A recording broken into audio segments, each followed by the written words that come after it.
It was a bright Sunday morning when Emma and Liam woke up full of excitement. Today was the day they were flying to the magical land of Santorini, a beautiful island surrounded by the sparkling blue sea. Their mom, Mrs. Collins, had promised them an adventure they would never forget. Holding their colorful backpacks, the children eagerly followed their mom to the bustling airport. The enormous planes fascinated them as they zoomed past windows and doors. "Mom, how do these planes fly?" asked Emma, her eyes wide with curiosity. Mrs. Collins smiled and said, "Let's wait until we're in the air, and I'll tell you a story."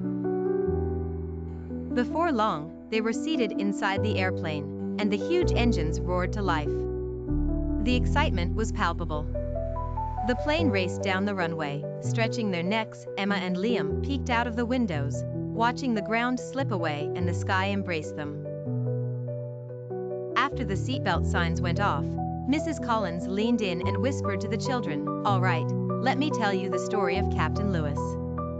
Emma and Liam settled in, eyes shining with anticipation.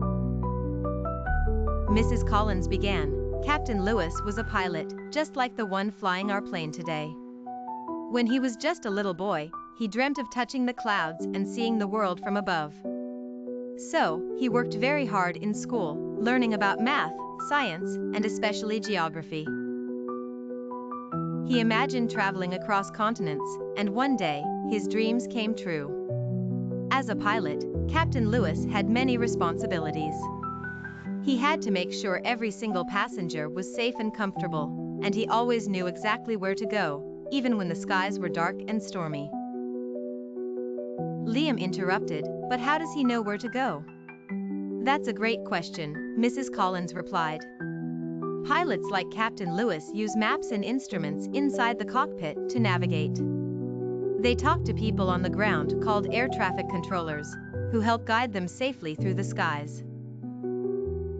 Emma was puzzled, "But why do people always clap when the plane lands?" Mrs. Collins chuckled, "You see, landing an airplane requires great skill and patience. It's like threading a needle while riding a bicycle. Pilots go through a lot of training to master this.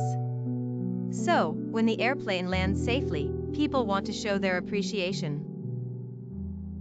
As the story ended, the flight attendant's voice crackled through the speakers, announcing their descent into Santorini. The airplane's wings gently tilted, giving the children a breathtaking view of the island below. It looked like a paradise, with white houses perched on cliffs and boats dotting the sea. Once they landed and the seatbelt signs turned off, Emma and Liam joined the other passengers in clapping for their pilot. They caught a glimpse of him as they exited the plane, a tall man in a crisp uniform with a warm smile. The children waved excitedly, and he waved back. Walking through the airport, Mrs. Collins asked, "So, what did you think of our adventure?" "That was amazing," exclaimed Emma.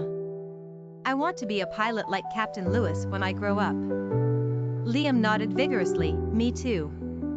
Mrs. Collins hugged her children and said, "Remember, being a pilot is a big responsibility, but if you dream big and work hard, you can achieve anything."